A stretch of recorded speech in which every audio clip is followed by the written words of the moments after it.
They say when it rains, it pours, right? So I appreciate your patience and your prayers as I had a sick little girl for the last 3 days who was so kind and loving to share her sickness with me on the very same weekend that my husband is in the field doing army drills. So I apologize for the coughing. I will love you as a congregation from afar after the service, but I will not shake your hand. When we had last left Jacob, he had outsmarted Laban by ensuring the success of his own flock and earning his freedom. But today we are going to backtrack just a little bit in the Jacob story. Remember when Jacob tricked Esau and his father in order to get the right of the firstborn? Well, the passage we just read from Genesis comes right after that. You see, Rebekah, Jacob's mother, had warned him that Esau was plotting revenge, and so she told him that he should escape. There's one more interesting piece to the story that I just want to pause and look at. It's a scene that pretty much comes right out of the Southern Mama's playbook. Rebekah tells Jacob right at the end of chapter 27 that she is just weary of her life because of the Hittite women who are in the land. And she cries out dramatically in something I'm fairly certain I've seen my own aunts and grandmothers do. What good will my life be if you marry one of those women? Now, scholars are unsure whether or not she was referring to a Hittite wife of Esau, or maybe she just didn't really like Hittite women in general. But it's safe to say that Rebekah wanted to make sure she got the right daughter-in-law. We don't know anything about that these days, do we? So she tells Jacob to go to her family and to find a wife from her people. One of my favorite movies is My Big Fat Greek Wedding. Has anyone seen that movie? There's this scene in the movie where the matriarch of the family is talking about family dynamics, and she says that the husband might be the head, but the wife is the neck. And the neck can turn the head any way she wants. And that's exactly what Rebekah was doing. She was turning her family members in the direction that she wanted them to go. And you know what? It worked. And off Jacob goes to Uncle Laban to find himself a bride. But as night falls, Jacob finds himself in the middle of the desert. And now that I live in the middle of the desert, I understand that that probably wasn't the most pleasant thing. And unless you've ever been camping in the wilderness by yourself, you've probably never experienced the type of isolation that Jacob was experiencing. You see, for the first time ever, he was utterly alone. He's also vulnerable. He's away from his family. He has no wife, no children to speak of, no servants, and no property. His life is full of uncertainty, loneliness, and isolation. And on top of all of that, he finds himself without shelter. So we find out that he takes some stones, places them around his head, and lays down to sleep. I'm not sure how he managed to have a dream while sleeping on stones, but somehow God made that happen. And he dreams of a ladder, or a ramp, or a stairway, or something that connects earth to heaven. And on it, there is some type of heavenly beings cascading up and down. And in the midst of all of the glory, hallelujah music that is surely playing in the background, and the glitter falling from the sky, and the disco ball spinning, God appears. Okay, so maybe the Hebrew doesn't talk about glitter or disco balls, but what a sight it must have been. What a spectacular dream. I found a really interesting commentary by the Reverend Linda Pepe, and she points out something interesting to me. Up until this point, our rebel friend Jacob hasn't really bought into any of this God stuff. We realize that because when God first speaks to Jacob in the dream, he has to introduce himself. Hi, Jacob. By the way, I'm God, your God. So he continues, I am the Lord. I'm the God of your grandfather Abraham and the God of your father Isaac. The very ground that you are laying on belongs to you. I am giving it to you and your descendants. Your descendants will be as numerous as the dust of the earth.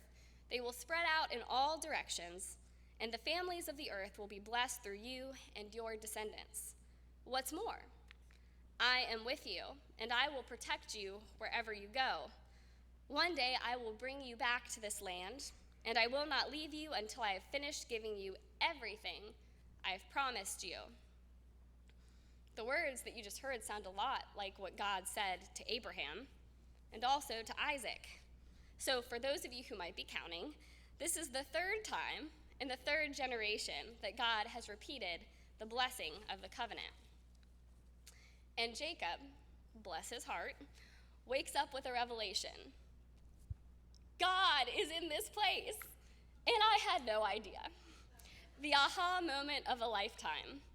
Naturally, he was afraid, and I love the Hebrew word here. It says that he was overawed. I love that word, overawed. I think he probably was speechless. And he said, obviously not speechless, "How awesome is this place? This is none other than the house of God, and this is the gate of heaven." So Jacob finally gets it. You know, for a guy who grew up in a good church family, he seems to be pretty clueless when it comes to the whole God thing. And my first inclination when I hear this story is to give Jacob a hard time, because we all know he was smart enough to know who God was, but I think he was maybe just a little too self-absorbed to be bothered by the whole God thing. He knew that he was witty and smart, and that he could deceive anyone. He knew he could be the best, the fastest. He could climb to the top in all manners of business. And those very same scheming and dreaming tendencies probably weren't always the best qualities to leave him open to the Spirit of God. So God got him when he couldn't fight it. Gotta laugh at God sometimes. God led Jacob to a desert, put him to sleep, and then talked to him in a dream. So he had the dream, and then he woke up. He decided what to do with the dream, just like we have to decide what to do with the dream. He had an opportunity to interpret that dream any way he wanted to, just like we do. And the truth is, we're looking at his dream as outsiders. We can put our own spin on it. We can make it into whatever theology we want it to look like. And if you were to look this up, I am telling you there is no limit to the interpretations of what this dream could mean. I'm just going to give you a few examples. Yes, the latter. That obviously represents our journey towards spiritual perfection, and every rung represents another step on the journey. Or maybe, the ladder with God at the top and angels going up and down represents the times we are closer to God or further from God. The angels are obviously being sent out from God to do work on the earth, and then after their mission is complete, they return back to the Lord for further instruction. That was Matt's favorite, because he thought it sounded kind of like his army stuff. And while these are all lovely and very valid interpretations, I prefer something just a little bit more simple. One of my favorite theologians was Walter Brueggemann, and he said, "The good news of this passage is this: there is traffic between earth and heaven. Earth is not left to its own resources, and heaven is not a remote, self-contained realm for the gods. Heaven has to do with earth, and earth may finally count on the resources of heaven." There is a Celtic Christian term for rare local places where the distance between heaven and earth collapse. It's called the thin space. Has anyone heard those terms? They've been called the places in the world where the walls are weak and where other dimensions seem nearer than usual. They might be traditionally religious spots, but not always. I have to confess, I was originally going to title this sermon, "In the Strangest Places." But the more I study this passage, the more I realize that the fact that God talked to Jacob in a desert, a very strange place, really isn't what matters. I realize that we are actually encountering God we're not encountering God in strange places so much as we are experiencing God in thin spaces, places where earth and heaven meet. Don't get me wrong, I experience God plenty of times in the beautiful sanctuaries, worship services, or church retreats. But some of my most powerful experiences with God happened outside of church walls. I have missionary friends who have experienced God in the jungles of South America, in the mosques of Turkey, and the temples in India. I have military friends who have experienced God in Iraq, Afghanistan, Korea, and Vietnam in post-traumatic stress disorder. I have Peace Corps friends who have experienced God while talking to sex workers, transients, and even murderers. I myself had one of my most powerful experiences with God while doing CPR in the back of an ambulance flying down a country road at 70 miles an hour. It was certainly a strange place. And I've heard some well-meaning Christians question whether or not God can really be found in these secular moments, or even further, can God really be found in places that are associated with other faiths? My humble response to those people is to go right back to our story in Genesis.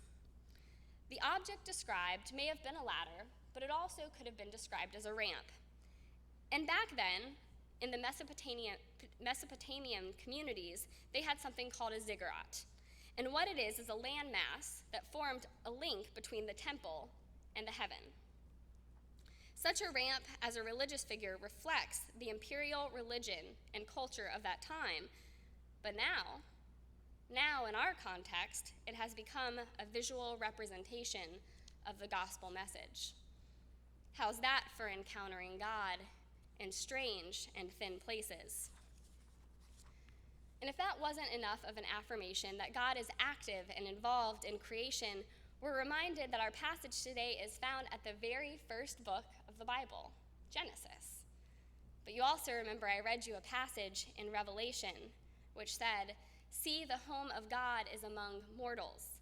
He will dwell with them. They will be his people, and God himself will be with them." That's the last book of the Bible. That's the whole story, from beginning to end, that God dwells with his people. That's the whole story of the covenant that was made with Abraham and continued for generations, and that was transferred to us. It's the story that God dwells with good and with evil, in shadows, in the light, in alleys, in cathedrals, and in all the thin places. There are thin places that exist between heaven and earth, reminders that our Creator is never far from us, even when we as the people of God become self-absorbed, stuck in our own ways, or rebels on the run. God still pursues the covenant, tracking us down in thin places to affirm that God is always present, God is always in control, and God will never stop walking with God's people. Amen.